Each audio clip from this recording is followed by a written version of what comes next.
Atrasei demais? Não tanto, né? Bem, a proposta é ficar com vocês 3 momentos aqui. Hoje à noite, amanhã pela manhã e amanhã à tarde, não é isso? E vamos dedicar esses 3 momentos para o estudo de temas proféticos. Especificamente Daniel e Apocalipse, certo? Hoje à noite eu começo com Daniel e amanhã de manhã e à tarde Apocalipse. Tá bom? Os irmãos vão providenciar aqui o PowerPoint para nós avançarmos. Hoje vamos fazer uma revisão Daniel 2, Daniel 7. Amanhã de manhã, Apocalipse 13 e na parte da tarde, Apocalipse 17. Tá bom assim? Mas aí, se os irmãos sugerirem outro tema, pode ficar à vontade também para... Estou aberto às sugestões aí dos irmãos.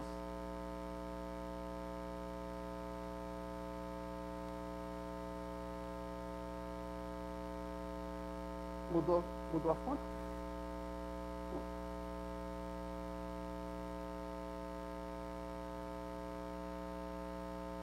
Todos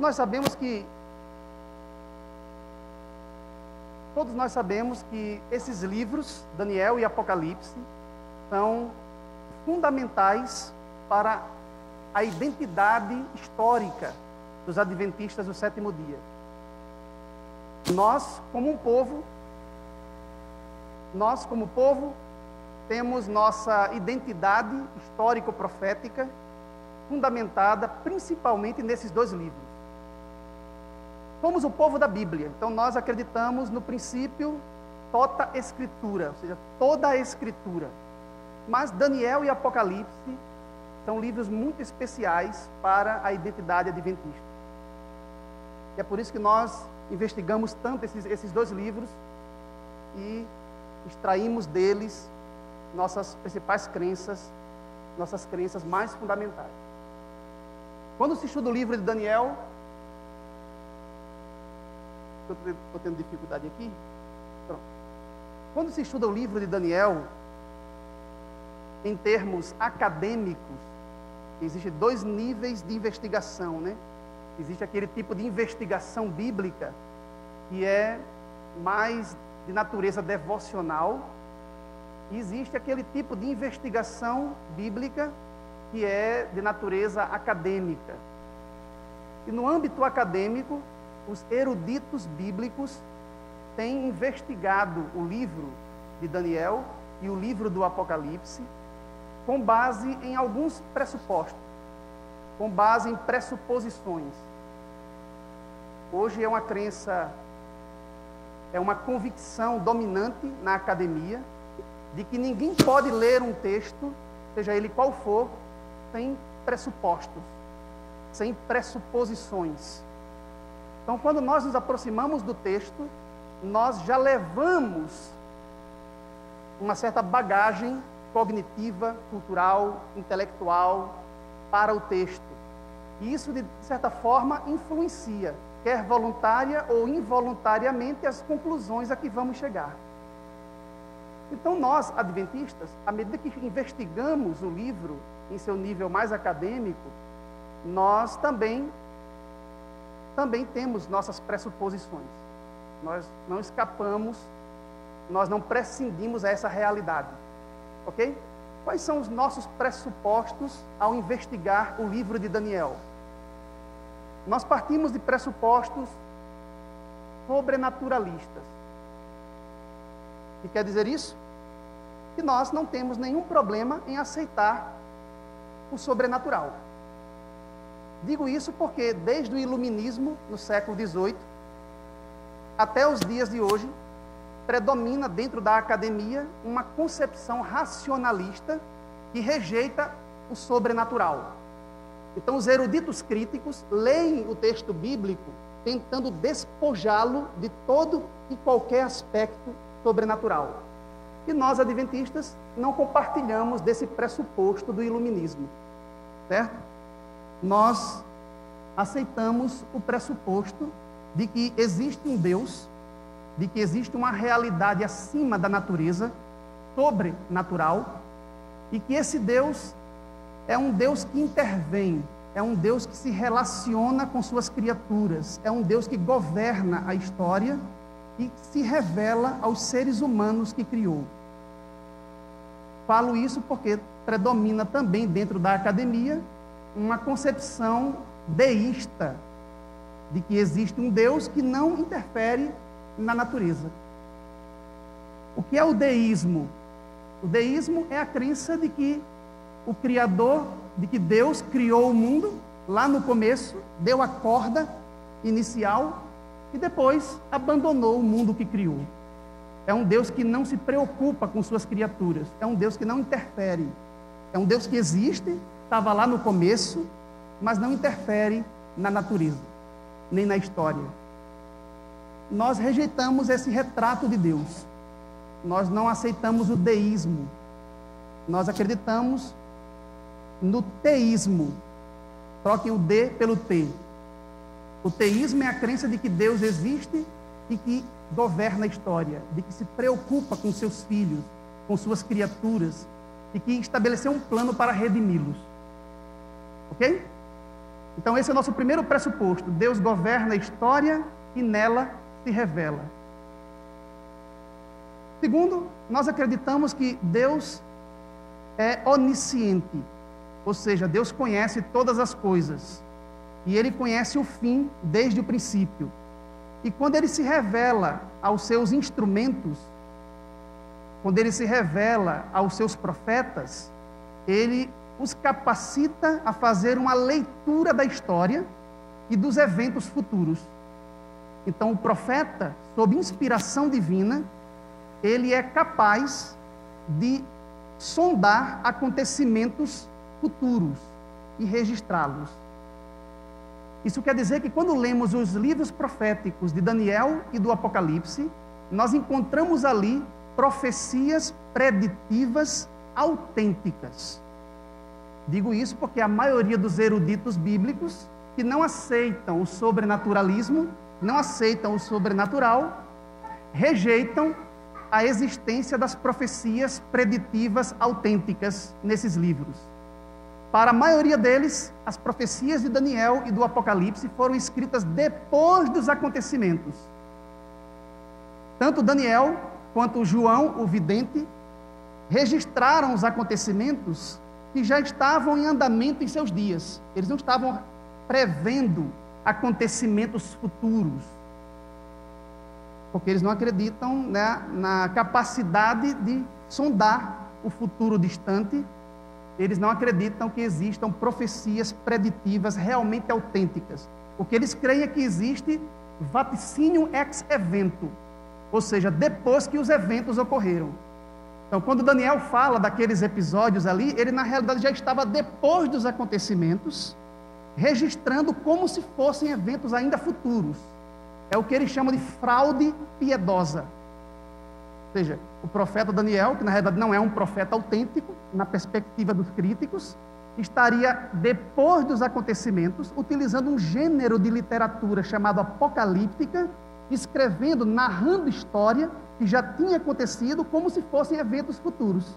Ou seja, fraude piedosa, apenas para estimular os judeus que estavam sendo perseguidos em sua época. Esta é a concepção majoritária hoje entre os críticos. Ou seja, seria vaticínio ex evento, narrativa de eventos históricos após os acontecimentos já terem tido seu lugar no espaço e no tempo.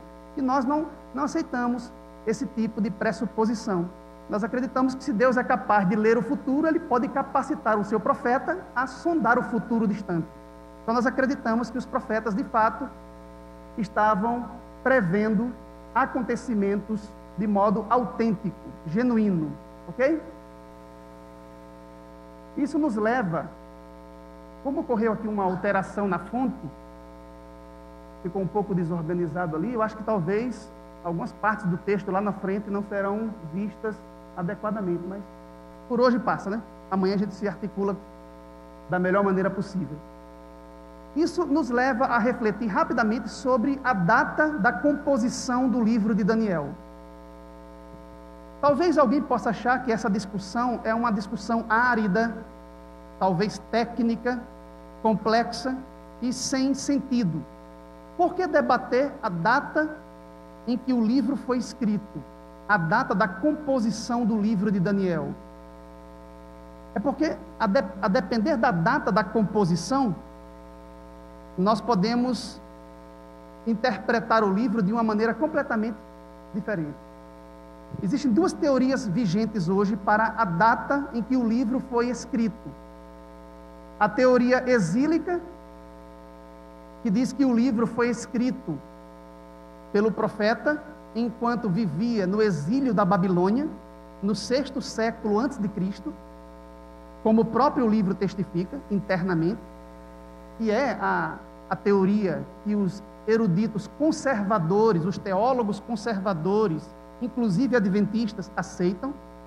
Nós defendemos a teoria exílica para a composição do livro, ou seja, o livro foi escrito, composto por Daniel na corte babilônica no 6º século antes de Cristo, do modo como o livro testifica internamente. Mas os críticos acreditam que o livro foi escrito bem depois, no 2º século antes de Cristo, contando em ordem decrescente, certo? Bem depois. Isso é chamado de teoria macabeia, porque foi no período dos macabeus, quando ocorreu a revolta dos macabeus na Judéia.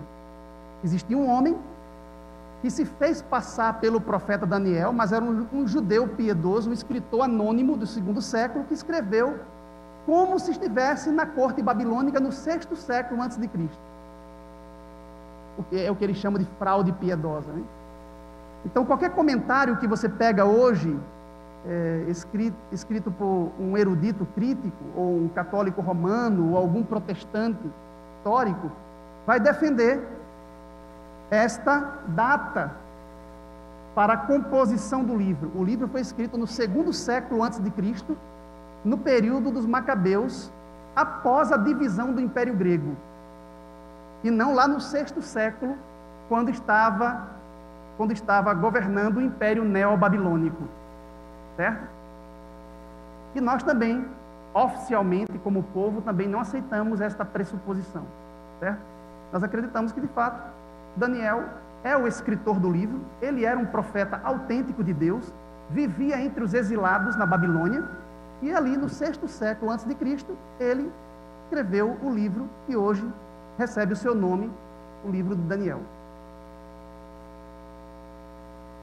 Com relação ao método para interpretar toda a Bíblia, existem duas possibilidades também dentro da academia: o método histórico crítico, ou crítico histórico, dá no mesmo, e o método histórico gramatical. Nós, oficialmente, usamos o método histórico gramatical para interpretar a Bíblia como um todo. E a escola de interpretação profética a qual nos filiamos é o historicismo. Existem 4 escolas de interpretação profética: o preterismo, o futurismo, o idealismo e o historicismo. Nós, adventistas, somos oficialmente historicistas. Eu não teria tempo de entrar em todos os detalhes com relação a esses pontos, mas aí a gente vai ajustando esses detalhes à medida que vão transcorrendo as horas aqui, certo? As horas não necessariamente hoje à noite, né? Eu já vi assim umas expressões. Então, fazendo um apanhado geral aqui, quais são os nossos pressupostos? Nós acreditamos que Deus existe, que Ele governa a história dos homens e que Ele se revela aos seres humanos que criou, ok? Nós acreditamos que Ele usa os seus profetas, seus instrumentos escolhidos, para prever acontecimentos futuros, ou seja, existe sim profecia preditiva autêntica. Nós acreditamos que o profeta Daniel vivia na época do exílio babilônico e o livro foi composto no 6º século antes de Cristo. E nós utilizamos o método histórico gramatical para interpretar a Bíblia e defendemos a escola historicista de interpretação profética. Nós não escapamos desses pilares. Então, qualquer forma de interpretar os livros proféticos que não esteja em harmonia com este método de interpretação e que não esteja de acordo com esta escola de interpretação é rejeitado oficialmente pela igreja. A igreja, depois de anos de investigação, de profundos estudos acadêmicos e secundado por orações, chegou à conclusão de que o historicismo é a forma correta de interpretar as profecias apocalípticas e que o método histórico-gramatical é a forma de exegese correta das Escrituras, usada por Jesus e pelos apóstolos e hoje pelo seu povo na terra, o povo de Deus no tempo do fim. Ok? Então, esses são os nossos pressupostos mais importantes. Como são pressupostos, teríamos que ter aqui exposições muito mais avançadas, mais profundas, para justificar cada um deles, né?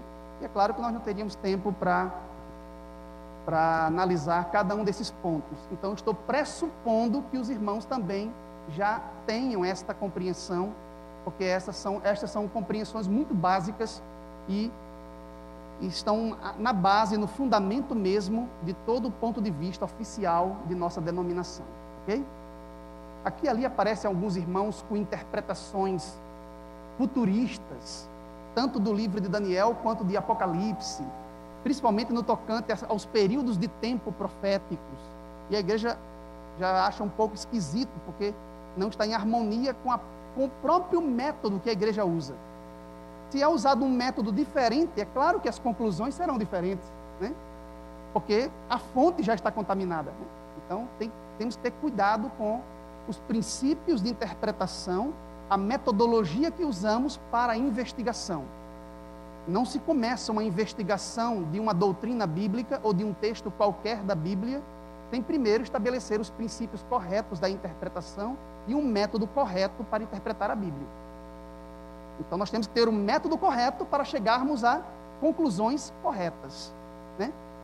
Se começarmos já com um método equivocado, evidentemente as conclusões serão equivocadas, porque a escolha do método já determina em grande parte as conclusões, aonde vamos chegar, né? E a igreja tem um método oficial de investigação. Nem sempre a igreja tem um ponto de vista oficial sobre uma determinada interpretação de um texto específico da Bíblia. A igreja não tem ponto de vista oficial para todos os textos da Bíblia, mas ela tem um método oficial de interpretação, de modo que existe uma certa margem de flexibilidade para múltiplas interpretações, desde que esteja de acordo com o método aceito oficialmente pela igreja.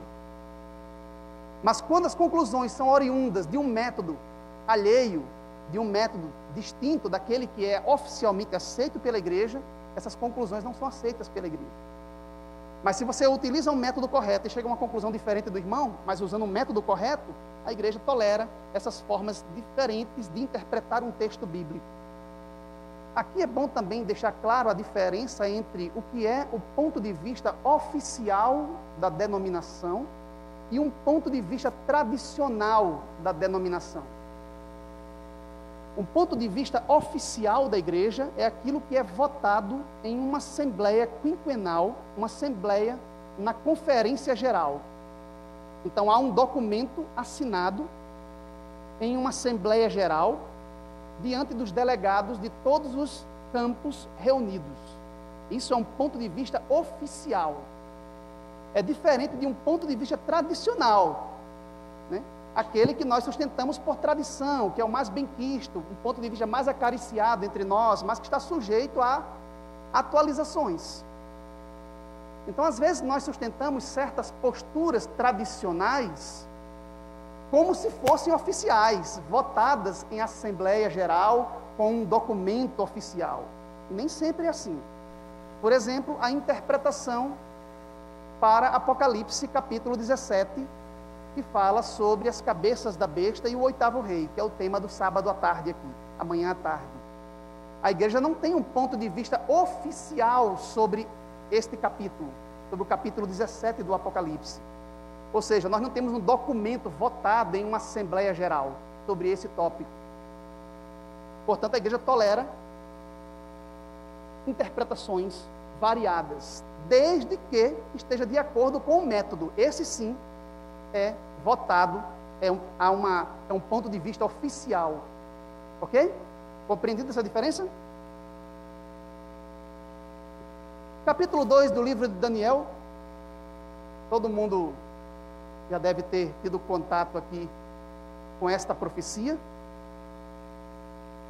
com este texto, pelo menos uma vez, você ouviu falar no sonho do rei Nabucodonosor, o sonho da estátua metálica.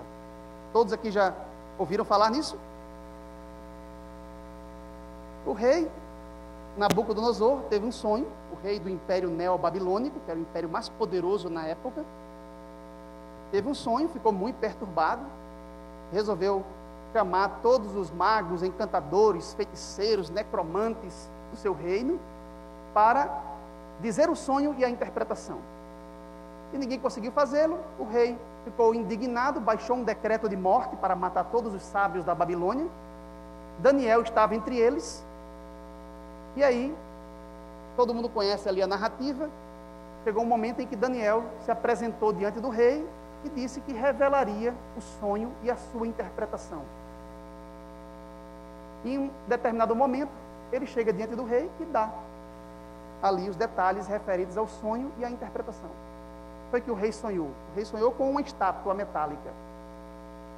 Na realidade, uma estátua tetrametálica, composta por diferentes metais em ordem decrescente de valor.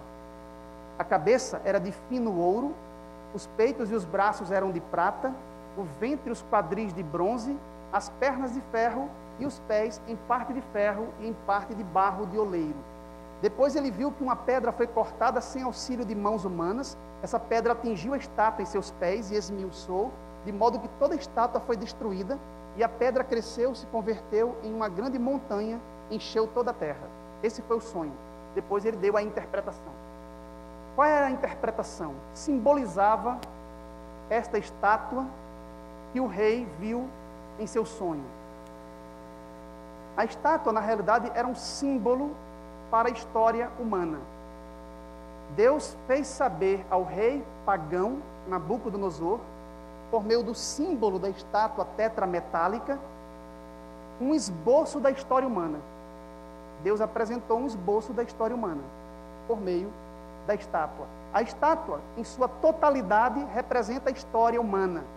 E cada porção metálica da estátua representa um império-nação de hegemonia universal, que se levantariam sucessivamente ao longo da história.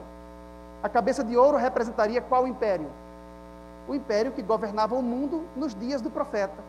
O império representado pelo rei Nabucodonosor, que era o império neobabilônico. Muitas vezes nós falamos assim, o império babilônico, ou Babilônia.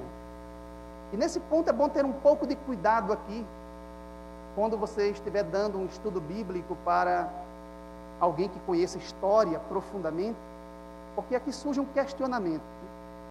Quando se fala do Império Babilônico, entre os historiadores profissionais, a referência é ao antigo Império Babilônico, um império que existia pelo menos 1000 anos antes de Daniel, lá na época de Abraão, aproximadamente. Ali existiam os antigos babilônios, o império dos antigos babilônios. Então, quando se fala de Império Babilônico, na mente do historiador, a primeira imagem que se evoca é do primeiro império, do antigo Império Babilônico, lá da época de Hammurabi, lá da época de Abraão. E quando Daniel fala de Babilônia, ele não está se referindo ao antigo Império Babilônico. Ele está se referindo aos neobabilônicos, ou ao novo Império Babilônico, que foi fundado por Nabopolassar e seu filho Nabucodonosor, que foi o principal rei do Império Caldeu ou Neobabilônico. Então é bom especificar aqui, quando Daniel fala da cabeça de ouro da estátua, quando ele fala do primeiro império, ele está se referindo ao Império Neobabilônico, o Império Caldeu de seus dias, e não ao Império Babilônico ou os antigos babilônios, lá atrás, 1000 anos antes aproximadamente. Ok? Então fica esse ponto aqui, certo? Império Neobabilônico ou Caldeu, porque eram os caldeus que governavam a Babilônia nesta época. E depois viriam os peitos e os braços de prata da estátua, representando um próximo império. Ou seja, a Babilônia não duraria para sempre. O Império Neobabilônico que Nabopolassar e seu filho Nabucodonosor fundaram não duraria para sempre, como eles imaginavam. Esse império seria conquistado, esse império seria subvertido e substituído por um segundo reino de prata na história. Que império foi este? Segundo império. Nós, adventistas, identificamos o segundo império como sendo o império medo-persa, o império duplo, o império dual, o império composto da Média e da Pérsia. Uma coalizão de dois poderes, a Média e a Pérsia, que avançou contra a Babilônia e a venceu. Só que aqui há um ponto que deve ser problematizado. Nós que utilizamos a perspectiva historicista, aceitamos que o segundo império da profecia é o império medo-persa. Mas a maioria dos eruditos críticos, seja católicos romanos ou protestantes, não aceitam essa identificação histórica. Para eles, o segundo império, o império que substituiu a Babilônia na sequência histórica, não foi o império medo-persa. Para eles foi o império medo, só a Média sozinha. E depois o terceiro é que seria a Pérsia, separados. Então nós teríamos Babilônia, Média, Pérsia, e o quarto e último reino seria a Grécia. Como para eles Daniel é um escritor anônimo que vivia no período grego, ele não estaria profetizando absolutamente nada, porque ele já vivia já no período das pernas e os pés da estátua. E para ele seria uma representação pictórica do Império Grego, greco-helenístico. Então veja que para os teólogos preteristas e os que utilizam o método histórico crítico, a sequência dos impérios é diferente da forma como nós apresentamos. Para nós é Babilônia, primeiro, Medo-Pérsia, segundo, depois Grécia e quarto, Roma. E Daniel, que vivia na época da cabeça de ouro, no período neo-babilônico, estaria prevendo esses acontecimentos futuros, o levantar e cair desses impérios futuros. Mas para os críticos, não. Para os críticos, Daniel já vivia nos dias dos pés da estátua, o período da fragmentação do Império Grego. E ele estaria apenas recapitulando os eventos históricos. Mais ou menos assim. Ali estaria o profeta. Nesse período aqui, ó. O escritor do livro de Daniel vivia nesta época. E para eles seria o período dos reinos helenísticos, fruto da fragmentação do Império Greco-Macedônico de Alexandre. Após a morte de Alexandre Magno, o Império Grego se fragmentou em vários reinos helenísticos. Então ele estaria vivendo nessa época. E aí quando ele fala da estátua, na realidade ele está antevendo isso aqui, ó. Esta é a sequência defendida pelos preteristas, que você vai encontrar nas notas de rodapé da Bíblia de Jerusalém, por exemplo, né?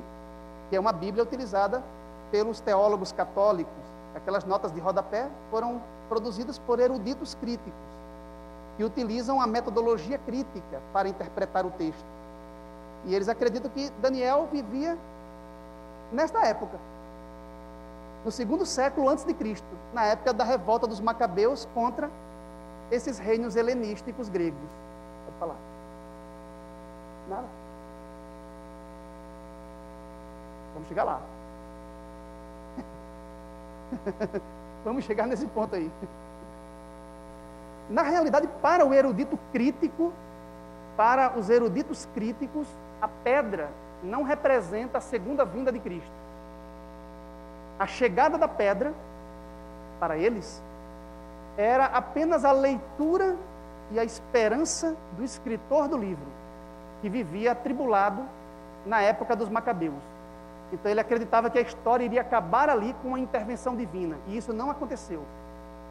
Como os críticos não acreditam na profecia preditiva, autêntica, como eles não acreditam que Daniel era um profeta genuíno, eles acreditam que Daniel era apenas um historiador, então eles acham que Daniel errou, falhou nesse ponto. Porque ele vivia já nessa época aqui, e estava esperando a chegada do reino de Deus, uma intervenção de Deus para libertar a Judéia, e não aconteceu.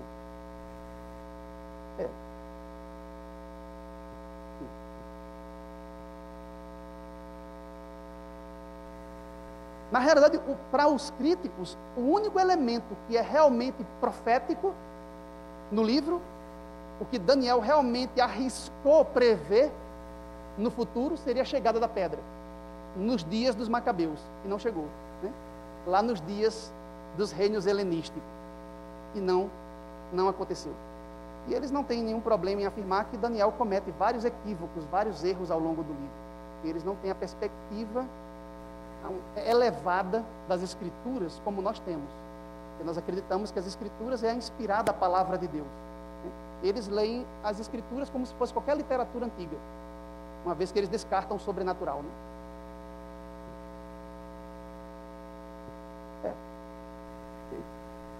Então veja, da perspectiva preterista, olha lá, o esquema preterista começa aqui, ó. Aqui está o escritor do livro.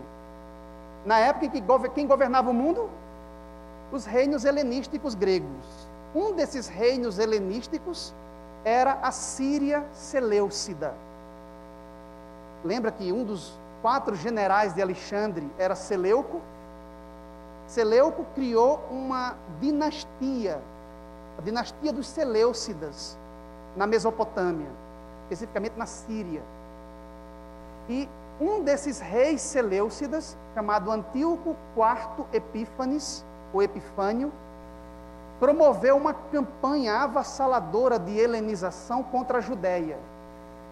Ele aboliu o culto judaico, obrigou os judeus a violarem o sábado, a não praticarem a circuncisão em seus filhos, profanou o santuário dos judeus, e a maioria dos críticos acreditam que o escritor do livro de Daniel vivia nessa época, na época em que Antíoco Epífanes, o 8º rei da Síria, estava ali promovendo perseguições contra os judeus.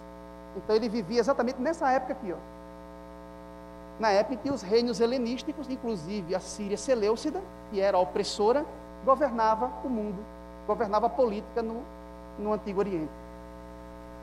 E aí ele faz uma leitura da história, uma retrospectiva. Quem veio antes? A Grécia. Quem veio antes? A Pérsia, a Média, a Babilônia, assim por diante. Mas ele não vivia lá na época da Babilônia. Ele estaria, na realidade, fazendo uma retrospectiva histórica. Mas ele já estava lá quando os eventos já tinham se cumprido.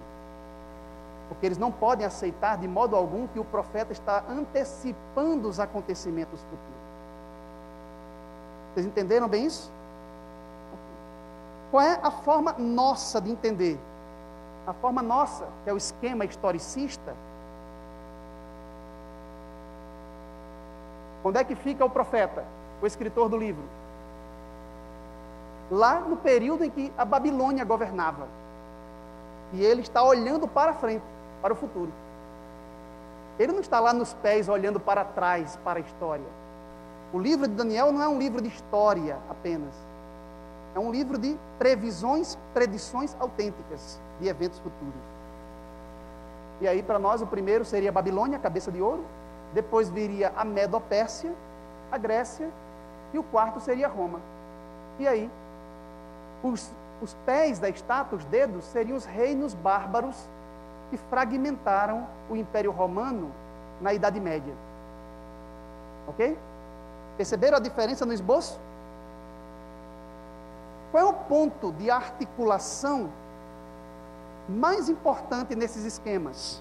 É o Segundo Império. A depender de como você identifica o Segundo Império na profecia, todo o restante será determinado com base nesse pressuposto. Se eu digo que o segundo reino é a Média sozinha, para que depois seja sucedida pela Pérsia, é claro que eu vou estar atrasando o esquema histórico para que nunca chegue em Roma. Ou seja, todo o esboço profético terminará no período grego. Mesmo que seja no período fragmentado da Grécia, dos reinos helenísticos após a morte de Alexandre, mas nunca chega até Roma. A essência do método preterista é exonerar Roma de ser alvo, de ser objeto da profecia. Quem fundou o método preterista foi exatamente um teólogo, um jesuíta, né, lá da época da Reforma Protestante. E ele estabeleceu as bases do método preterista de interpretação para questionar o pensamento dos reformadores, Lutero, Calvino, Zwinglio, que identificavam o papado de seus dias como sendo o anticristo da profecia de Daniel, o chifre pequeno do capítulo 7.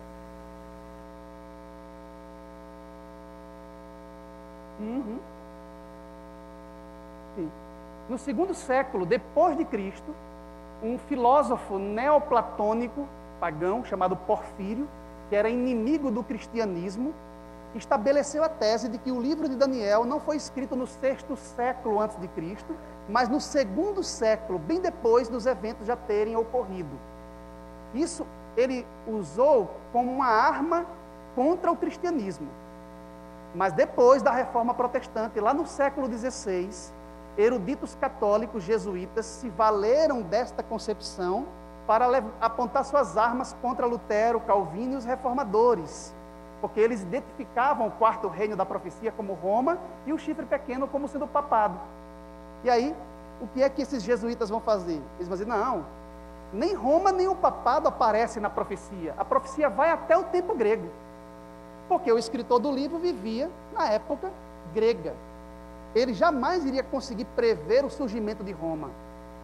Entenderam a lógica da coisa? Então, até hoje, a maioria dos eruditos católicos utiliza o método preterista para alcançar este esquema histórico, esse esboço histórico para o livro de Daniel. Entenderam agora porque o esquema é chamado de preterismo? Porque tudo fica no passado. Tudo que Daniel estava escrevendo, ele estava escrevendo coisas do seu passado. Daniel não estava sondando nenhum evento futuro. O que mais nos admira é que, embora os reformadores protestantes fossem historicistas, como nós adventistas somos oficialmente, a maioria dos protestantes hoje ou aceitam o preterismo ou o futurismo, ou uma mescla de ambos, mas não aceitam o historicismo que foi defendido pelos reformadores protestantes do século XVI. Praticamente a única igreja hoje, a única corporação religiosa que oficialmente defende o método historicista, a escola historicista de interpretação, são os adventistas. Estamos ilhados nesse ponto. Nós ainda somos os verdadeiros herdeiros da reforma protestante, quanto à escola de interpretação profética. Porque eles eram historicistas e nós somos historicistas oficialmente. E a maioria do mundo protestante abandonou o historicismo para adotar ou o preterismo ou o futurismo. Ambas as escolas foram fundadas por jesuítas católicos no século XVI, numa tentativa de combater a teologia dos reformadores, que via no papado o alvo, o objeto da profecia, como anticristo da profecia, tanto de Daniel quanto de Apocalipse. Qual é o ponto de articulação aqui? É o segundo reino, porque se de fato isso aqui se justificar, essa separação da Média e da Pérsia, se de fato a profecia, se de fato o livro de Daniel fala do Império Medo separado do Império Persa, isso certamente fará frear o processo, o esboço profético, histórico, no mundo grego. Mas será que o livro de Daniel fala de um Império Medo separado do Império Persa? É o que vamos a ver. Muito bem. Fala não, viu? Na realidade, isso aqui que vocês estão vendo, ó, essa sequência aqui, ó, é uma sequência forjada artificialmente, apenas para justificar um tipo de metodologia e visão da história. Por que eu estou dizendo isso? Porque do ponto de vista historiográfico, do ponto de vista das fontes históricas da antiguidade, esse esquema não se sustenta. Não existe nenhuma fonte histórica proveniente do mundo antigo, nenhuma fonte primária de informação que fale de um império medo substituindo a Babilônia na história universal. Não vai encontrar isso em nenhuma fonte. Na realidade, depois da queda da Babilônia, em 539 a.C., nós sabemos hoje com exatidão astronômica, por causa do cilindro de Ciro, que foi encontrado, e ali é possível marcar com exatidão astronômica, porque ele se baseia em um eclipse, né? Então é possível calcular astronomicamente a data em que Ciro entrou em Babilônia, no dia 12 de outubro de 539 a.C., dia das crianças. Dia 12 de outubro de 539 a.C., Ciro entrou em Babilônia e conquistou o maior império que o mundo havia conhecido até então. Isso em 539 a.C. A pergunta é, em 539 a.C., com a queda de Babilônia, do Império Neobabilônico, qual foi o império que sucedeu? O império que substituiu? Foi o Império Medo? Ou foi o Império Persa? Ou foi o Império Medo-Persa? Todas as fontes históricas provenientes da antiguidade afirmam que foi o Império Medo-Persa. Por quê? Porque cerca de 11 anos antes, Ciro, o mesmo que invadiu e conquistou Babilônia, já havia conquistado a Média, na batalha contra Astíages, que era o rei da Média. Isso foi em 550 a.C., contando em ordem decrescente. Preste bem atenção, 550 a.C., Ciro, que era o rei da Pérsia, um reino vassalo da Média, do suzerano da Média, venceu Astíages, o rei da Média, e inverteu o equilíbrio de forças, de modo que ele passou a controlar a Média, anexando a Média à pequena Pérsia, formando o Império Medo-Persa. Em que ano? 550 a.C. Qual foi o ano que ele marchou contra a Babilônia? Quem veio primeiro? Então, o império que marchou sob a liderança de Ciro contra a Babilônia não foi a Média, nem foi a Pérsia sozinha. Foi o Império Medo-Persa, liderado por Ciro. Então, podemos dizer com certeza absoluta, com base em todas as fontes da antiguidade, que o império que substituiu, na sequência, a Babilônia, o Império Neobabilônico, a partir de 539 a.C., foi sim o Império Medo-Persa. Não existiu um Império Medo sozinho após a queda de Babilônia. Isso não existiu. Portanto, esse esquema aqui ele é forjado artificialmente. Ele não se encaixa no que ocorreu verdadeiramente na história. Todo mundo acompanhou esse ponto? Sim ou não? Porque às vezes quando fala de datas, de noite assim, não é? Mas vamos aproveitando o que puderem. As datas não são não são os elementos mais importantes, né? Mas o evento é muito importante. Ciro primeiro unifica, ele vai anexar a Média à Pérsia, e 11 anos depois é que ele vai marchar contra a Babilônia. Então, quando Babilônia cai, e todos concordam que Babilônia foi a primeira, a cabeça de ouro da estátua, quando Babilônia cai, o império que a sucede, historicamente, foi o Império Medo-Persa. Ok?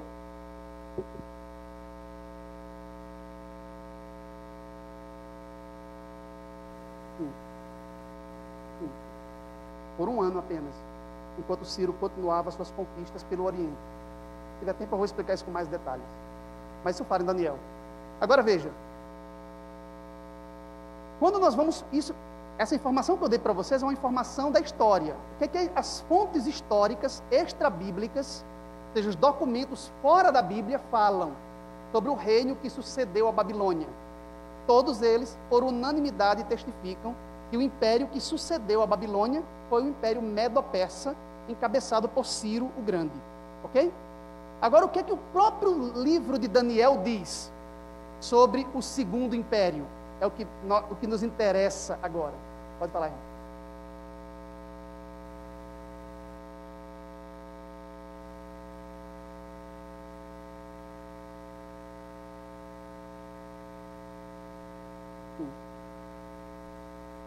Sim. Sim.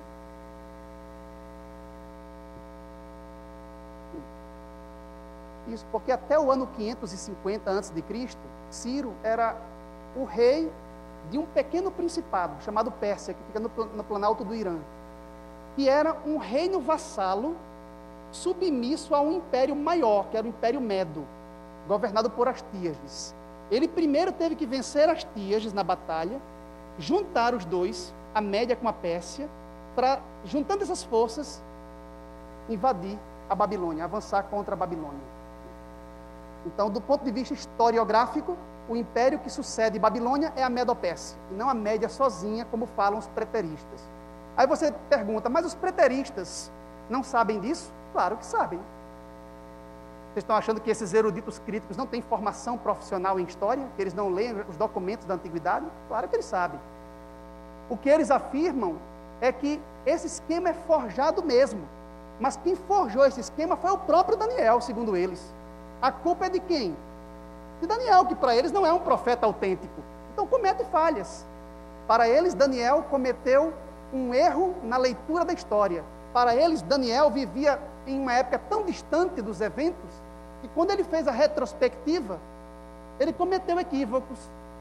Ele cometeu erros, porque ele já vivia lá na época dos reinos helenísticos gregos.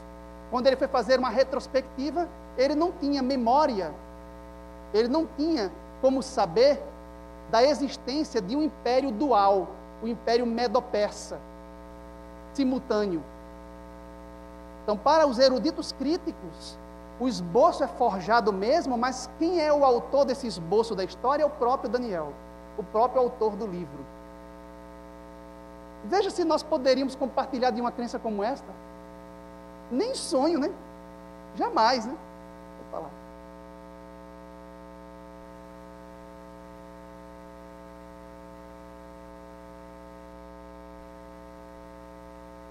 A irmã foi procurar uma comparação lá com a coluna geológica. Não, foi? Não deixa de ser a mesma falha de raciocínio, né? É um círculo vicioso de pensamento, né? Começa com um pressuposto equivocado, chegará a conclusões equivocadas, no final se livra da culpa, dizendo, não, isso aí, a culpa é do próprio autor do livro. Né? Ok, agora, quando nós vamos para o próprio livro de Daniel, Daniel fala da existência de um império medo, sozinho, depois da queda de Babilônia. Daniel fala sobre a queda de Babilônia. Capítulo 5 do livro de Daniel, tem um relato ali, do que ocorreu na noite em que Babilônia caiu. O chamado banquete de Belsazar. E aquela escrita misteriosa na parede. Estão lembrados disso? Está relatado no capítulo 5. Daniel tinha mais de 80 anos neste momento. E vivia na corte babilônica, quando ocorreu a invasão. E ele diz que naquela noite, o rei Belsazar resolveu dar um banquete, um festim macabro, profano, para os seus convivas. Por que foi profano? Porque ele, num momento de loucura, resolveu pegar os vasos do templo de Jerusalém, que seu avô, Nabucodonosor, havia roubado de Jerusalém na época da invasão, e resolveu dar um banquete usando bebidas inebriantes, usando os vasos sagrados do templo.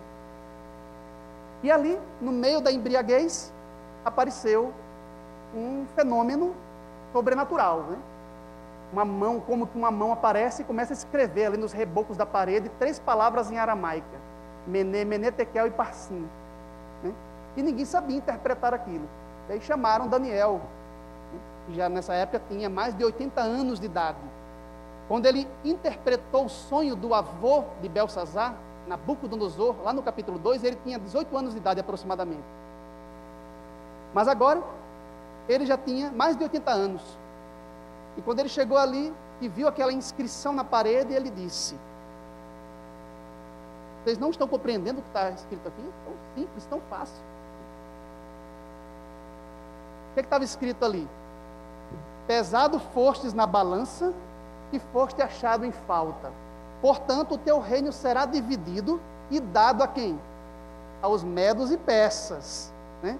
Ou seja, o próprio autor do livro, um testemunho interno do livro, diz que quem iria controlar a Babilônia naquela noite seria quem?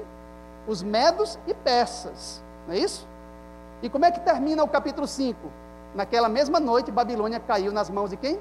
Dos medos e persas. Quem assume o governo é Dario Medo. Mas no capítulo 6, quando Daniel é lançado na cova dos leões, ele é lançado na cova dos leões para que se cumprisse as leis dos medos e dos persas.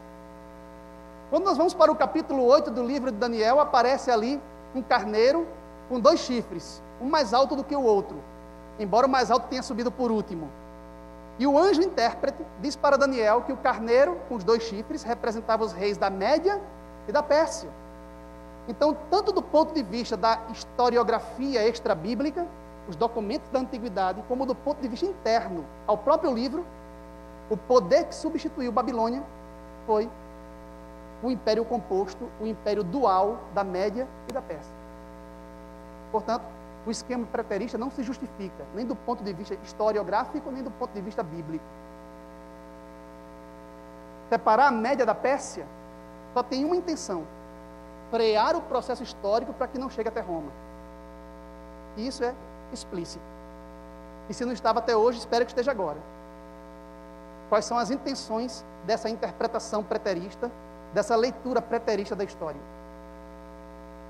Exonerar Roma, né, dos crimes que cometeu contra o povo de Deus e que foram profetizados nos livros sagrados de Daniel e do Apocalipse. Ok? Depois dessa breve introdução, vamos agora para o tema desta noite, que é a investigação de Daniel, capítulo 7. Não riam não, porque eu estou falando sério. Que horas a gente vai... Quando eu falei, já se levantaram, já começou a se levantar a gente aí. Então, eu quero dizer para vocês que eu entendo, né, eu sou compreensivo. Se você tiver algum compromisso, né, não puder passar a noite toda conosco aqui, eu entendo. Eu sou compreensivo, né, que as pessoas também têm seus compromissos, têm outras necessidades, né? Então, pode ficar à vontade, né, não precisa, né, pode ir se quiserem, mas os irmãos que vão ficar, né, talvez 2 ou 3, mas o remanescente é que será salvo, aquele que perseverar até o fim, esse é que será salvo, né? Falando sério agora, né? De fato, o tema que eu havia prometido tratar era Daniel 7, né? E aí eu quero saber o que é que eu tenho de tempo ainda. Não, eu quero... Meia hora? Eu tenho meia hora para terminar? Pronto, então ótimo, vamos correr. Capítulo 2 é o sonho do rei pagão Nabucodonosor. Mas no capítulo 7 é o sonho do próprio profeta de Deus, Daniel. Certo? O sonho dado ao rei pagão foi de uma estátua metálica, para representar a história e os reinos que se sucedem ao longo dela, ao longo da história. Mas no capítulo 7, esses mesmos reinos que se sucedem ao longo da história são representados por bestas, por feras rapinantes, sangue sedentas, por monstros fantásticos. Isso é interessante, porque quando o esboço da história é apresentado para um pagão, é representado como metais, ouro, prata, em forma de um ídolo. Porque aquilo faria mais sentido para um rei pagão. Mas quando o mesmo esboço da história é apresentado ao profeta de Deus, o olhar é diferente. Como é que os homens olham para os impérios? Como metais preciosos que formam um ídolo. Mas como é que Deus, por meio de seu profeta, olha para os impérios que se levantam na história? Como monstros. como feras, rapinantes, sangue sedentas, como bestas. E esses animais que Daniel contempla são animais híbridos, o que do ponto de vista divino é uma abominação, porque viola o princípio da criação. Na criação, quando Deus ordenou o mundo, Ele fez tudo corretamente, e todo mundo animal estava sob a ordem divina de se reproduzirem conforme a sua espécie. Não é verdade? Para manter a pureza da criação original. Até mesmo dentro da nação israelita, Deus proibia que os israelitas usassem um tipo de roupa que fosse feita de 2 tipos de tecido, de lã e de linho, por exemplo. Deus proibia até que os israelitas utilizassem para arar a terra boi e jumento juntos, ou jogasse 2 tipos de semente no mesmo solo, para que se mantivesse a pureza da ordem criada. Mas os animais que Daniel contempla violam essas leis. Você vê um leão com asas de águia nas costas, uma besta híbrida, uma abominação. Você vê um urso assimétrico, que se levanta sob um dos lados com 3 costelas na boca. Depois um leopardo tetracéfalo, com 4 cabeças e 4 asas sobre as costas. Depois aparece um monstro decacórneo, com 10 chifres na cabeça, com dentes de ferro, com unhas de bronze. Ou seja, coisas que representam, na realidade, uma transgressão da ordem natural estabelecida por Deus. É assim como Deus e as inteligências celestiais veem os reinos desse mundo. Os reinos desse mundo são uma abominação. Todo o império que se levanta desse mundo caído em que vivemos e é governado pelas leis do mundo caído, são impérios blasfemos que levantam sua voz contra o Altíssimo e oprimem o seu povo na terra. E são vistos de modo figurativo, simbólico, como bestas híbridas, como monstruosidades, como animais fantásticos, quase que mitológicos, no sentido de que são uma perversão da ordem natural. Porque mescla elementos que deveriam estar separados. Como, por exemplo, a relação entre igreja e Estado. A relação entre a política, o braço forte do poder civil secular, com a religião. É utilizar o braço do poder civil para impor uma religião pagã e oprimir o povo de Deus. O que todos os reinos desse mundo fazem, porque são representados dessa forma na profecia. Fazem dessa maneira, transgredindo as ordens de Deus. Isso aparece aí no capítulo 7 do livro de Daniel. O bom mesmo era que toda a igreja tivesse lido o capítulo 7, né? Agora, antes de vir para cá, que já estaria tudo fresquinho na memória. Mas o capítulo 7 pode ser dividido aí em 4 partes. Uma introdução, logo no verso 1. Uma conclusão no verso 28. Portanto, a unidade literária vai do verso 1 até o verso 28. É o que nós chamamos de capítulo 7 de Daniel. Embora o próprio Daniel não tenha dividido em capítulos e versículos o seu livro, essa divisão de capítulos e versículos, ela é uma divisão, em geral, arbitrária, feita pelas sociedades bíblicas do século 17 para cá. Mas os escritores bíblicos mesmos não dividiram seus livros em capítulos e versículos.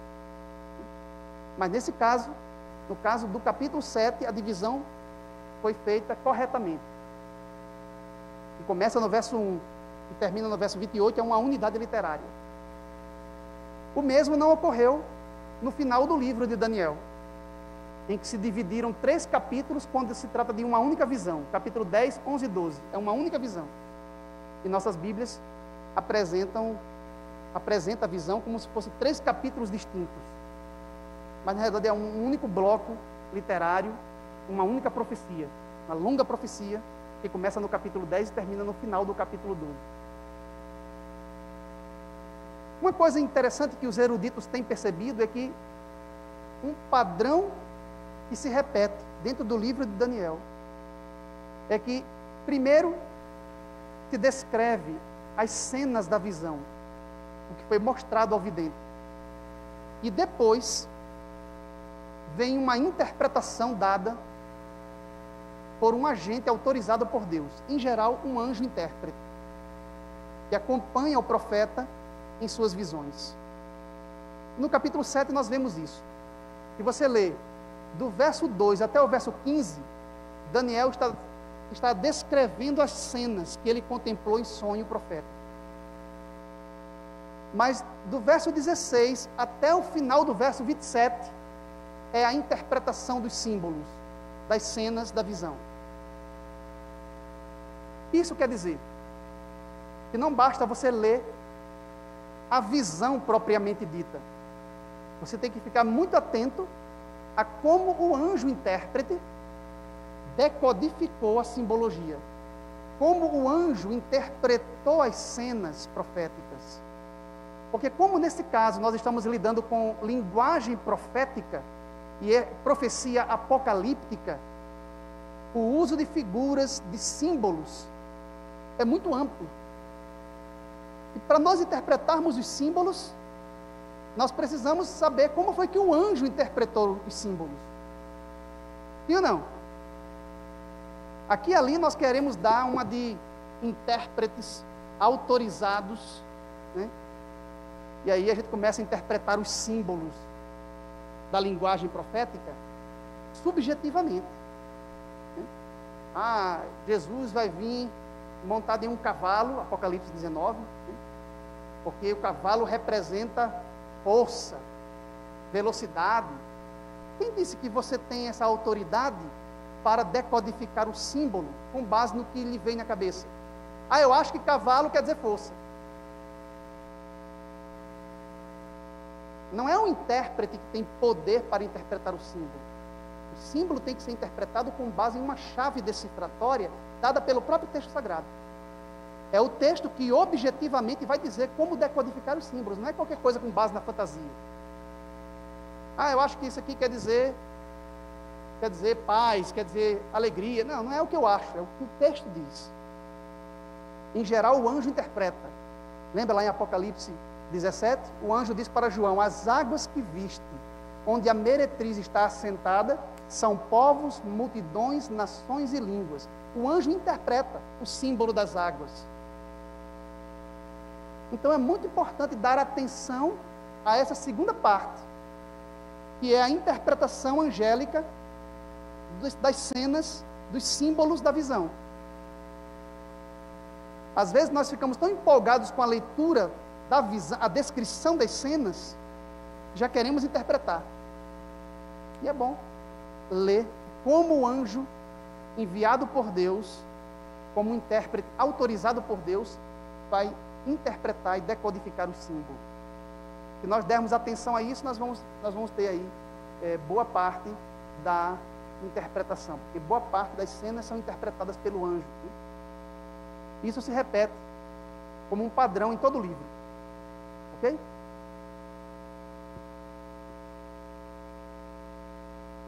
Vamos começar então aí a visão. Eu, Daniel, estava olhando durante a minha visão da noite, e eis que os 4 ventos do céu agitavam o mar grande. 4 animais grandes, diferentes uns dos outros, subiam do mar. No sonho, Daniel contempla um grande mar, agitado pelos ventos. E deste mar, ele vê 4 animais, 4 bestas se levantarem sequencialmente, não simultaneamente. Logo abaixo ele vai dizer, o primeiro era como um leão, depois o segundo vai descrevendo à medida que essas bestas se levantam do mar. Como é que nós interpretamos o mar aqui? É claro que não é, eu acho que o mar quer dizer isso, né? Com base nas Escrituras. Né? As Escrituras fornecem a chave para decodificar o símbolo. E faz parte de diversas passagens bíblicas que as águas, o mar, em linguagem figurada, em linguagem profética, representam o quê? Okay. No mundo antigo, o mar era visto como o símbolo da esfera do mal. Tudo que era considerado maligno era representado pelas águas profundas, era representado pelos oceanos profundos. As águas escuras e abissais, onde a luz não penetra, onde existem criaturas indescritíveis, né? era considerada pelos antigos como a esfera da atuação do mal. Mas, na profecia bíblica, o mar representa a massa da humanidade não regenerada. Representa povos, multidões, nações, línguas, os homens, a humanidade de um modo geral, que se rebela contra Deus neste mundo caído em que vivemos. O que Daniel está dizendo é que do mar das nações, 4 bestas, 4 animais se levantam. Lá no verso 17, o anjo vai dizer que esses 4 animais são 4 reis que se levantarão da terra. Ou seja, o anjo interpreta as 4 bestas daniélicas como sendo 4 potências, 4 poderes, 4 reis que se levantariam sequencialmente ao longo da história. Interessante que no verso 17, quando o anjo começa a interpretar os símbolos, ele diz que os 4 animais são 4 reis. Não é assim que aparece na sua Bíblia? Ele não diz reinos. Pelo menos nessa tradução que temos, que é uma tradução, neste caso, fiel ao texto aramaico de Daniel 7. Daniel 7 foi escrito em aramaico. Esse é um detalhe interessante sobre a composição literária do livro de Daniel. Ele é bilíngue. Do capítulo 2 até o final do capítulo 7 é tudo aramaico. Isso é chamado pelos eruditos de a seção aramaica do livro. Do 2 até o final do capítulo 7. Do 8, verso 1, até o final do livro, ele retoma o hebraico. O mesmo hebraico que estava no capítulo 1, na introdução do livro. Então o livro ele é bilíngue, ele tem 2 seções, uma seção aramaica e uma seção hebraica. Ao estudar o capítulo 7, você está estudando ali o fechamento da porção aramaica do livro de Daniel. E no texto aramaico, Daniel utilizou a palavra rei, não reino. A palavra melech no aramaico quer dizer rei, que é o que aparece aqui. As traduções antigas para o grego, como a Septuaginta, a LXX, lá do 2º século antes de Cristo, e as versões posteriores de Teodócio e outras, e as versões latinas, todas elas colocaram reino ao invés de rei. Se você pegar uma tradução grega do Antigo Testamento, lá vai estar escrito: estes 4 animais que se levantam do mar são 4 reinos que se levantarão da terra. Isso aparece nas traduções gregas e latinas. Mas o texto aramaico traz 4 reis. Aqui é importante dedicar um pouco de tempo, porque nós vamos precisar dessa informação para amanhã à tarde aqui. Quando Daniel fala que os 4 animais, as 4 bestas, são 4 reis, será que ele tinha em mente reis individuais? Ou ele tinha em mente sistemas coletivos, corporativos de poder? Será que as 4 bestas que Daniel contemplou no sonho representavam indivíduos, 4 reis individuais? Ou 4 sistemas corporativos de poder?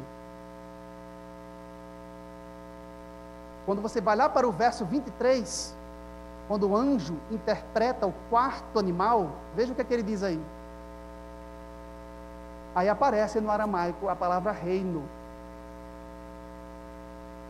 O 4º é um 4º reino. Ora, se o 4º animal é um 4º reino sobre a terra, e é diferente de todos os reinos que vieram antes dele, é claro que a palavra rei e reino estão sendo utilizadas como sinônimos no capítulo 7 do livro. Então Daniel não está levando em conta aqui o indivíduo que governa, mas todo o sistema coletivo de poder por ele representado. Quando o anjo diz que os 4 animais, as 4 feras, são 4 reis, na realidade o que o anjo estava dizendo é que aqueles 4 animais seriam 4 reinos, 4 sistemas de poder que se levantariam ao longo da história. E que as traduções gregas e latinas entenderam adequadamente o termo aramaico utilizado ali. Ok? E isso é tão óbvio, porque o capítulo 7 de Daniel é, na realidade, um paralelo à visão da estátua do capítulo 2. E as porções metálicas da estátua representavam o quê? Indivíduos ou reinos. Esse é um ponto interessante, porque como foi que Daniel interpretou a cabeça de ouro da estátua? O que foi que ele disse para Nabucodonosor? Tu, veja que ele usa o pronome pessoal aí, no singular, né? Tu és a cabeça de ouro, e depois de ti, ou seja, veja que os pronomes pessoais, tanto do caso reto como oblíquo, utilizado aqui, estão utilizados em segunda pessoa do singular. Daniel estava de alguma forma particularizando a profecia para que ela fizesse sentido para o rei que teve o sonho. Então ele diz, tu és a cabeça de ouro. Mas eu pergunto para vocês, quando Daniel fala desta forma, quando ele diz que Nabucodonosor era a cabeça de ouro, ele estava com isso querendo significar que a cabeça de ouro da estátua se restringia àquele rei específico? Não, né? Mas tudo que ele representava, não é? Porque na mentalidade antiga, o rei representava o quê?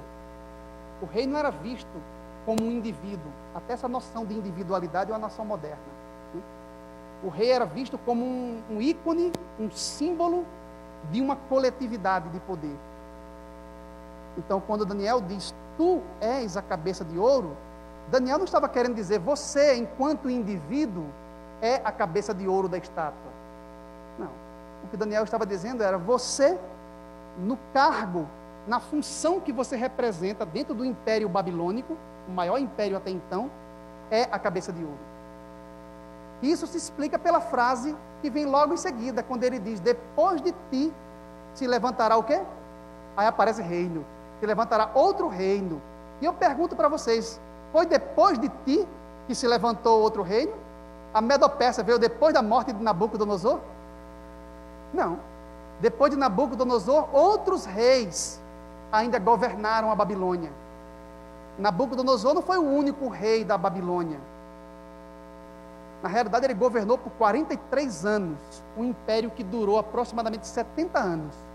Então, a maior parte do tempo do império neobabilônico, 70 anos, 43 foi a administração de Nabucodonosor.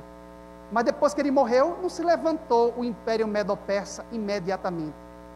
Depois dele, ainda vieram outros reis em sua casa dinástica, até chegar em Nabonido. Este sim foi o último rei da Babilônia. Era ele que governava a Babilônia juntamente com o seu filho, corregente Belsazar, na noite em que Babilônia foi tomada.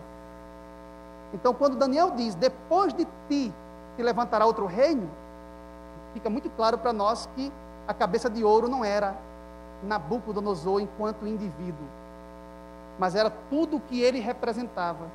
Toda aquela casa dinástica de reis neobabilônicos, caldeus, que vieram até a queda do Império Neobabilônico nas mãos dos persas.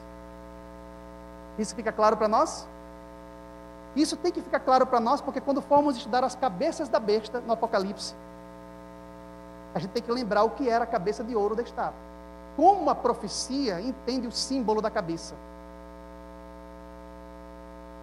Começaram a entender isso? Como é que a profecia do capítulo 2, em que aparece o símbolo da cabeça da estátua, interpreta esse símbolo como um indivíduo? Como um rei individual? Ou como um sistema coletivo de poder, envolvendo toda uma casa dinástica de reis? Então isso tem que ser levado em consideração, porque quando eu vou lá para o capítulo 17, a besta tem 7 cabeças. O que cada uma dessas cabeças representa? Todos os teólogos preteristas dizem que as cabeças são indivíduos. São imperadores romanos pagãos, são Césares de Roma. 7 Césares de Roma. Essa interpretação das cabeças está em harmonia com o princípio bíblico? E quando eu digo que as cabeças são papas individuais, que governaram em seu pontificado desde 1929, com o Tratado de Latrão, até os dias de hoje. Eu estou entendendo o símbolo da cabeça do modo como a profecia entende? Então eu tenho que ter cuidado como eu interpreto o símbolo da cabeça. O que é uma cabeça como um símbolo profético? E a chave está em Daniel. Logo no capítulo 2, a cabeça de ouro da estátua representa o quê? O indivíduo? Não. Representa toda uma casa dinástica de reis que mantém um sistema corporativo de poder. Quando eu chego no capítulo 7, aparece também o símbolo da cabeça. Um leopardo, que representa o terceiro reino, que para nós é o Império Greco-Macedônico, tem 4 cabeças.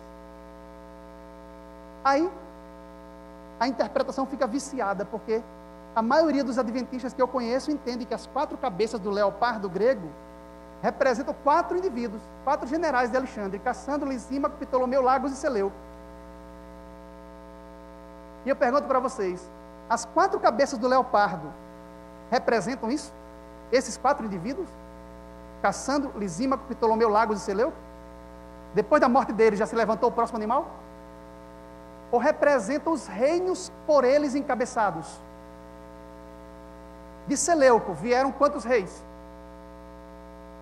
Mais de 20. E todos eles estão dentro de uma das cabeças do leopardo. De Ptolomeu, no Egito, vieram quantos reis? Toda a dinastia dos Ptolomaidas. As cabeças do leopardo não são os indivíduos, os generais de Alexandre, mas toda a casa dinástica por eles fundadas. Tem que ter cuidado com isso, porque se eu digo que as cabeças são indivíduos, isso pode, de alguma forma, prejudicar a nossa interpretação da profecia em outras partes. Amanhã eu vou entrar em mais detalhes à tarde com relação a isso, porque teremos mais tempo. Então a gente vai ver exaustivamente essas simbologias no Apocalipse, com base em Daniel. Mas esse ponto fica claro para nós aqui, já lançando um alicerce para o estudo amanhã, ok? Então, quando o anjo interpreta que os 4 animais são 4 reis que se levantarão da terra, e que o 4º animal é um 4º reino que se levantaria da terra, fica claro para nós que rei e reinos são termos intercambiáveis dentro da profecia. São termos usados como sinônimos, ok? Na realidade, a profecia está preocupada mesmo com reinos, né? O leão representa um reino, o urso representa um reino, o leopardo, o terceiro reino, e o monstro indescritível representa o 4º reino sobre a terra, certo? O primeiro era como o quê? Leão. Não era um leão, era como um leão, que tinha asas de águia. Enquanto eu olhava, foram-lhe arrancadas as asas, foi levantado da terra e posto em 2 pés como homem, e lhe foi dado mente de homem. Continuei olhando, e eis aqui o 2º animal, semelhante a um urso, o qual se levantou sobre um dos seus lados, porque presumivelmente representa um reino de 2 lados, porém em desequilíbrio. Há um lado mais forte do que o outro, claro que é a Pérsia, né? Nesse caso governando a Média, embora tenha surgido depois, né? Que trazia na boca 3 costelas, que lhe diziam: levanta-te e devora muita carne.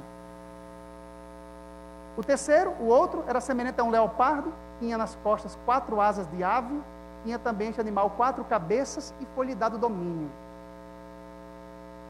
Que a gente entende aqui como sendo a Grécia, né? Só um detalhe histórico: cuidado quando estiver dando estudos para alguém e utilizar o termo Grécia. Chamei atenção para o fato de Babilônia, né?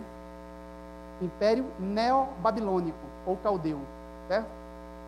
Império Medo-Persa, segundo. E o terceiro, que nós chamamos de Grécia, inclusive Daniel chama de Grécia, tem que entender qual era a Grécia a que ele estava se referindo, certo?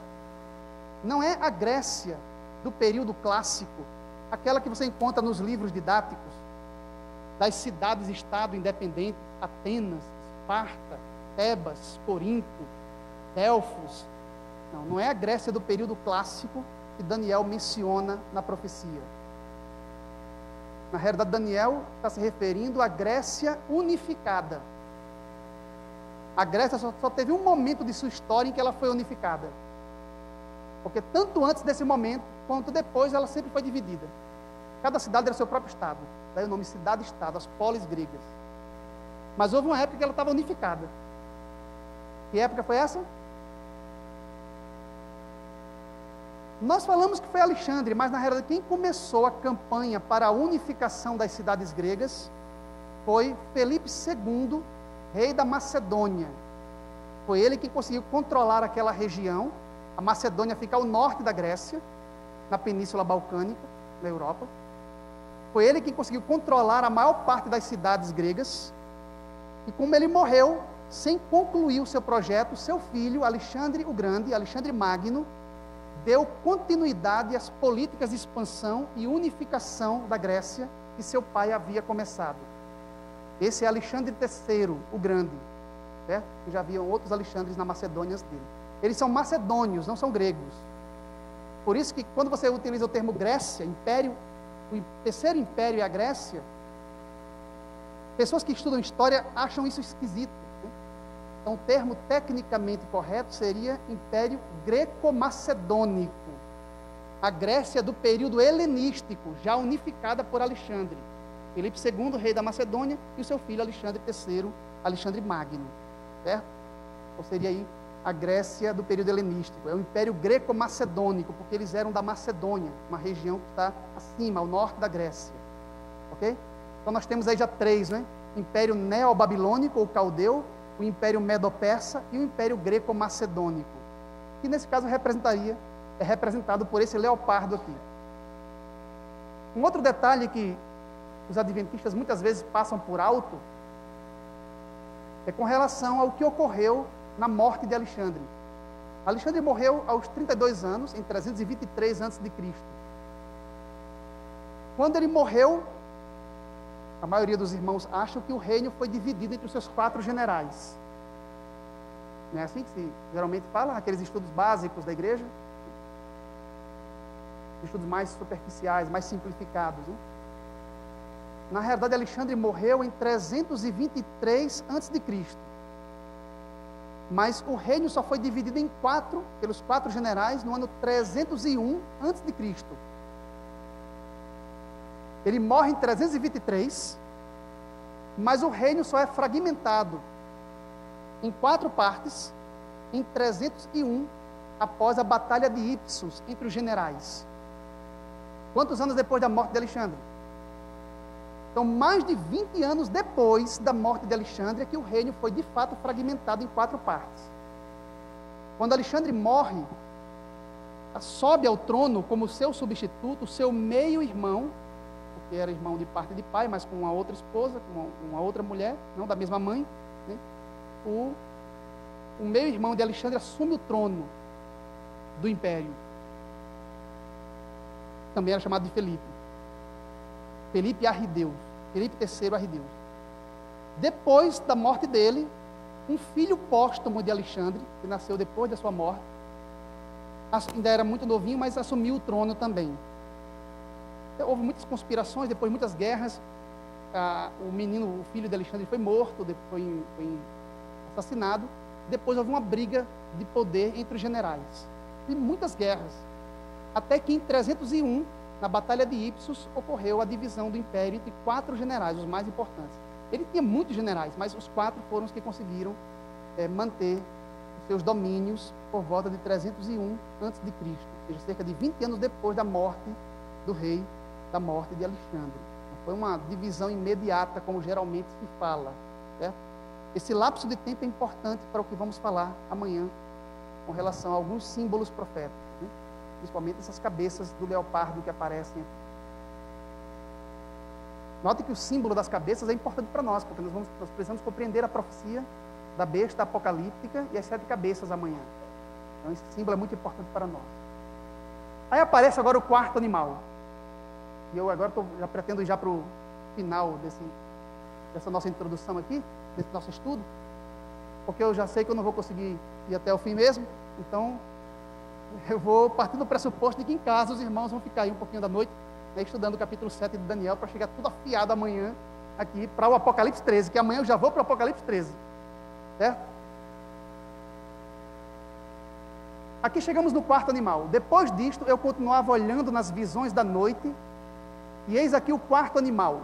Quando ele fala de visões da noite, Nós temos que entender que aqui são sonhos proféticos. É uma diferença entre a visão, o que nós chamamos de visão profética, e os sonhos proféticos. O capítulo 7 é um sonho. Daniel estava dormindo quando as cenas lhe sobrevieram à mente, sob a guia do Espírito Santo de Deus. É diferente da visão no transe profético, em que o profeta está acordado, em geral de olhos abertos, contemplando cenas, né? Embora só ele esteja contemplando, porque é a atuação do Espírito apenas na mente do profeta. No olho do vidente, as cenas são contempladas, embora ninguém que esteja ao lado esteja contemplando as cenas. Então, são dois meios diferentes da revelação divina. Aqui aparece o quarto animal, terrível, espantoso, sobremodo forte, o qual tinha grandes dentes de ferro, devorava, fazia em pedaços, pisava os pés, era diferente de todos os animais que apareceram antes dele, e tinha 10 chifres. Nós entendemos a quarta fera como sendo o império que sucedeu a Grécia, que vem depois do leopardo grego, né? E as fragmentações que ocorreram no Império Grego após a morte de Alexandre. Que império seria esse? Roma, né? Cuidado quando vocês estiverem dando estudos para pessoas que estudam história e falarem assim, é o Império Romano. Eu me preocupo muito com a precisão, porque nossa teologia ela é tão sofisticada, ela é tão profunda, que muitas vezes nós a comprometemos quando usamos uma linguagem descuidada ao dar estudos para as pessoas. E às vezes se depara com alguém que é um pesquisador, um estudioso, e você não consegue convencê-lo da consistência de nossa mensagem. A maioria das vezes, o responsável por isso é a falta de precisão. Quem está em foco aqui é Roma, não o Império Romano. Roma passou por 3 fases políticas em sua história. Primeiro foi uma monarquia, depois foi proclamada uma república, e depois é que veio o império. Então, quando aparece o animal aqui, aqui é Roma, em suas 3 fases. Monarquia, república e império. Então, não é o império romano apenas. Ok? Roma, em sua totalidade, em todas as fases de sua história política. Lembre-se que primeiro ela foi uma monarquia, uma realeza, depois veio a república, né, com todas aquelas magistraturas da República Romana, como o consulado, o senado romano e tudo mais, e depois veio o império. Mas o império mesmo começou com César Augusto, em 27 a.C., depois da morte de Júlio César. Alguns até incluem Júlio César como sendo o primeiro imperador de Roma. Júlio César foi um ditador romano, que era um tipo de magistratura excepcional para épocas de crise, em geral em períodos de guerra. Mas quem recebeu realmente o título de imperador, o primeiro, foi César Augusto, em 27 a.C. Foi no reinado dele que Jesus Cristo nasceu em Belém da Judéia. E foi no reinado de seu sucessor, Tibério César, que Cristo foi sentenciado à morte e crucificado em Jerusalém. Esses imperadores são importantes para nós. Por isso que muitas vezes falamos do Império Romano, né? Que está mais no nosso imaginário. Mas o animal aqui representa Roma em todas as suas fases. Ok? Monarquia, república e império. Aqui nós temos que ter cuidado com uma tese que foi defendida pelos nossos pioneiros, principalmente o Ray Smith, que defendia a concepção de que as 7 cabeças da besta representariam as 7 formas governamentais de Roma. Reis, cônsules, decêmviros, triúnviros, ditadores, imperadores e papas. Quem já ouviu falar nessa tese? Uma tese bem antiga que os adventistas defendiam com relação às 7 cabeças da besta. Uri Smith acreditava que a besta do Apocalipse 13, em sua totalidade, era Roma. E que as 7 cabeças dela teriam 7 formas governamentais pelas quais Roma passou historicamente. E hoje nós sabemos que essa tese foi forjada, essa tese é uma tese equivocada. O Dr. Lousuere, na Andrews, defendeu em uma dissertação várias objeções a essa teoria. Desde então, essa teoria não é mais aceita entre os adventistas, mas foi defendida entre os nossos pioneiros lá atrás, numa época em que não se tinha ainda uma compreensão profunda sobre o símbolo da besta apocalíptica. Na parte da tarde eu vou apresentar alguns questionamentos a essa teoria com mais propriedade. Mas apenas para os irmãos entenderem aqui, o quarto animal, Roma, certo? Em todas as suas fases, não somente o império, como geralmente se fala, o império romano. Não é errado dizer, só é impreciso. Né? Como não é errado dizer que o terceiro animal representa a Grécia. Não é errado, mas se você tiver a chance de especificar, fale. Império Greco-Macedônico, né? Ou a Grécia do período helenístico, não do período clássico, e assim por diante. Os 10 chifres aqui para nós representam a divisão de Roma. Roma se fragmenta em 10. E nós entendemos que isso ocorreu com as invasões bárbaras germânicas no início da Idade Média. Nós, historicistas, certo? Os futuristas creem que isso ainda vai acontecer no futuro. Esses 10 chifres aí, boa parte deles acredita que representa a União Europeia. Né? Mas algo que vai ocorrer no futuro ainda. Para que o chifre pequeno, que é o anticristo final, possa se levantar. Para nós isso já aconteceu ali, no início da Idade Média. Ok? Aí vem a figura mais importante e enigmática, que é a figura do chifre pequeno, que se levanta entre os 10. Esta figura é a mais importante para nós entendermos a besta apocalíptica. Então, eu acredito que eu ainda vou ter que retomar um pouquinho de Daniel 7 amanhã, para que a gente possa compreender melhor, certo? Veja o que é que diz o texto. Estando eu a observar os chifres, esses chifres aqui brotam na cabeça do animal romano. É importante entender isso, porque para os preteristas, essa quarta-feira é a Grécia, né? Para nós já é Roma. Entre eles subiu outro pequeno, diante do qual 3 dos primeiros chifres foram arrancados. E eis que neste chifre havia olhos como os de homem e uma boca que falava com insolência. Aqui o ponto de vista adventista difere de todos. A verdadeira identidade do chifre pequeno se levanta na cabeça do animal romano, a quarta besta Daniele.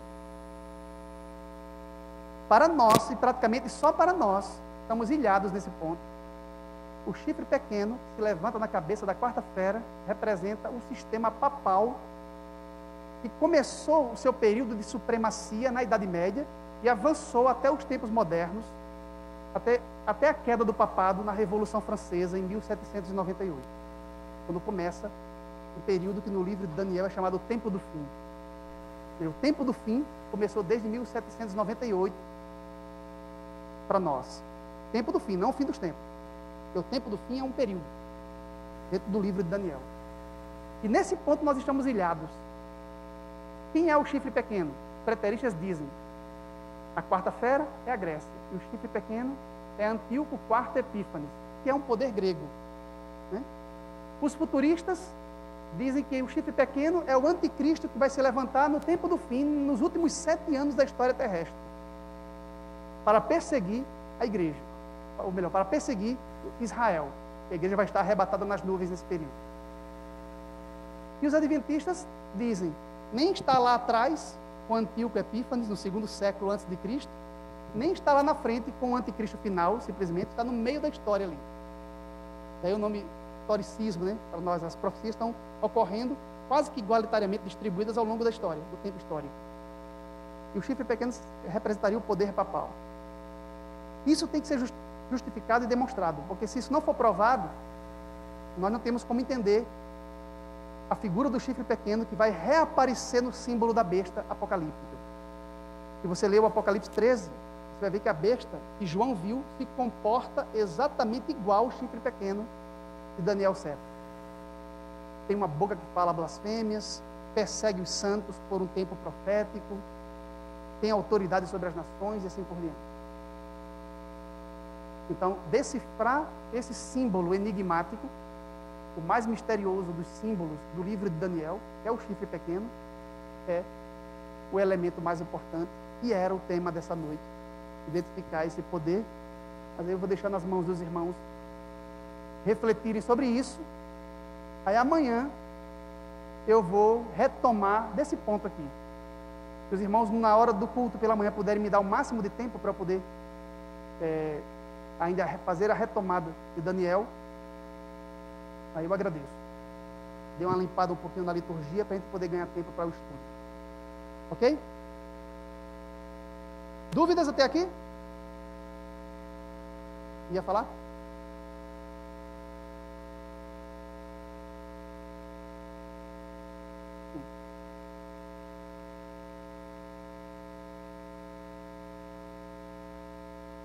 A Helena de Troia? Não, tem a ver com Heleno, que os gregos se identificavam como tendo surgido do primeiro homem criado na mitologia grega, que foi chamado Heleno. Então, eles acreditavam que eram descendentes de Heleno, primeiro homem dentro da mitologia, dentro do mito grego, a ser criado. Não tem a ver com a Helena de Troia, não. Agora, há uma diferença entre a cultura helênica e a cultura helenística. Nós estamos falando aqui de período helenístico.